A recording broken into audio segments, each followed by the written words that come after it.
رمضان نرقى بك رمضان عدت لنا رمضان. 40 حدیث نبوی در فضیلت رمضان.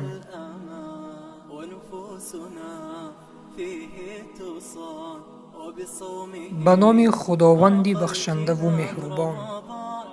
از ابو امامه خداوند از او راضی باد روایت است که پیامبر صلی الله علیه و سلم فرمودند: روزه سپر از آتش دوزخ و پناهگاه از پناهگاه های مؤمن است.